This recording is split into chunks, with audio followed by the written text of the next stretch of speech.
What is if? Vin? Vane? No, Vane. I don't remember. Oh well, if you're an American, you'll say Yuengling. If you're German, you say Yuengling, which is the young one, or the youngling. America's oldest brewery, up next.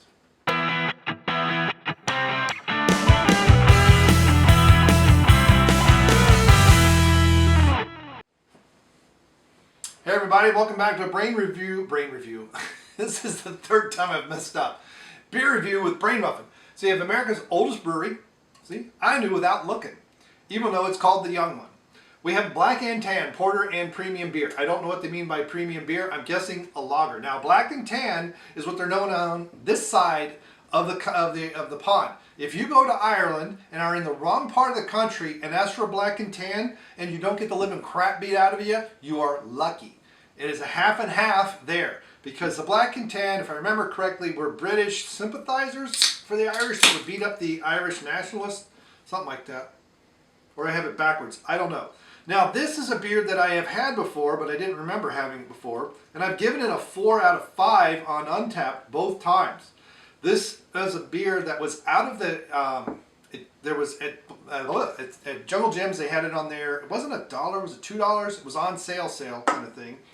So that's where I got it before, if I had it before. So what this should be is a porter, because is it porter on the bottom and no, it's lager first and porter on top.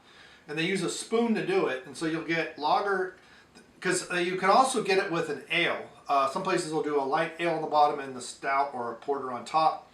Because technically the mixture is a porter. You're supposed to take a stout and an ale and you mix them together, you get porter.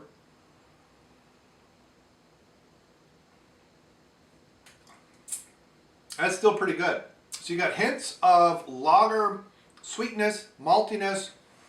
You got dark roasted malts, a little bit of bitterness from the roasted malt. But you also have some hop bitterness, which back in the glory days was one of the big distinctions between a porter and a stout. Now, porters can also be lighter. Stouts, I mean, Guinness gets a bad rap, but it has less calories than a Budweiser. Not as few as a Bud Light, but a Budweiser. People think it's thick. It's not. It's quite thin. There are some thick stouts out there, but the nitrogen really kind of plays fools with you. But yeah, that's got nice coloring. And for something that, it doesn't have a date on it, so I have no idea. This could have been old 6 months ago for all I know. But it's not bad. It's still, I wouldn't give it a 4 out of 5 now, so I suspect it's been sitting around in the store for way too long. But fresh, this is definitely a 4 out of 5. So there's hints of maltiness and almost doughy, not bready, on the nose. And that's going to be from the malts, some of them roasted. And it's not like it's a rye bread or a wheat bread or something like that. It is fizzy, and I'm belching a lot. It's just what they call an aroma malt. And that kind of gives more hints of breadiness. Kind of like, especially if you make your own bread and you get that nice thin but dark heavy crust on the top. It's that kind of aroma.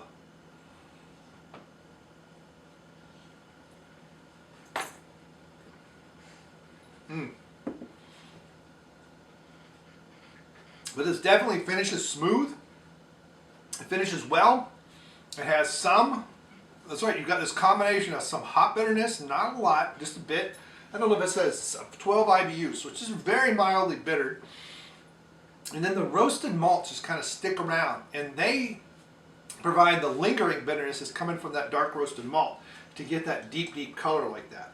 I mean, it's, I know the glass is slightly blue, but you can't see through it. But that's not bad. Considering that the beer itself is a little on the old side, it still holds up pretty well. And that shows what happens when you get a beer that's pretty good and it's well cared for. It can last a bit past its best by. Now, it also depends on what they mean by best by and what's the you get some beers that are very lots of aromatic hops and maybe some aromatic malts. And so they're really bringing a lot to your nose and maybe to the mid-mouth, very intricate. That'll all fade with time. And so sometimes it's, maybe it's going to last about 6 months or so. And so they'll put on a, enjoy by date, maybe 4 months out. but it can still be consumed even after that. In particular, when it's been refrigerated. This has been refrigerated a while at my, since I brought home now. It was not refrigerated in the store. It was just in a big push cart saying, please take stuff. You know, I think it may have been $2. I don't remember. But, you know, I don't know why Jungle Jim's had them so steeply discounted. I don't know if they were trying to get rid of it or it was old. But it does kind of feel like it's a little on the old side, but not a great deal. Now, this is a beer that will change as it warms up. As it gets a little bit warmer, up to closer to 50 degrees, and those malts start to open up on the porter side of things, on the stout side, then you're going to get deeper roasted aromas. You might get hints of chocolate, depending on the aromas and the malts they used. If they use black patent or not, I mean, I don't know the recipe. It feels too smooth and not bitter enough to have had black patent.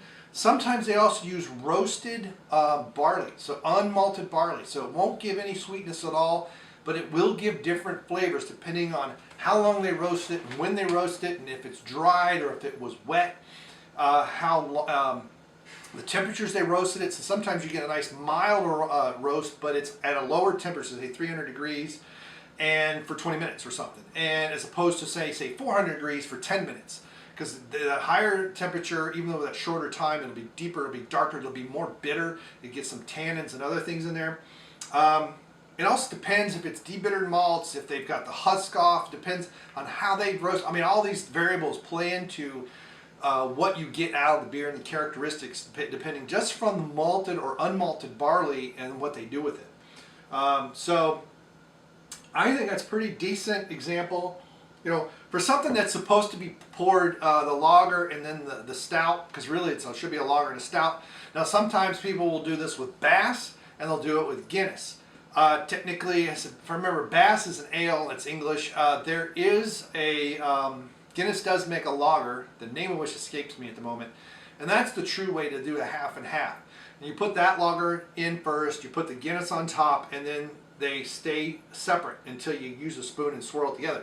I've never had it, I've heard about it, never had it, but for a commercially available American version, this is not bad at all. So, and like I said, I think this is old. When it's fresher, it's definitely a 4. It's not quite a 4 now, it's more like a 3 1/4.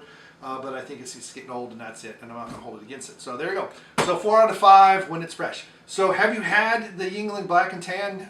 Do you get so upset about the name? I mean, my Irish side of my roots should probably get all upset.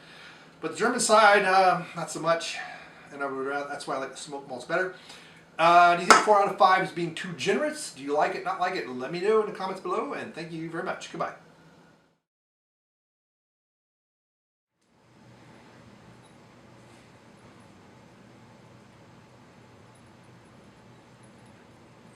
Hopefully I haven't reviewed this already.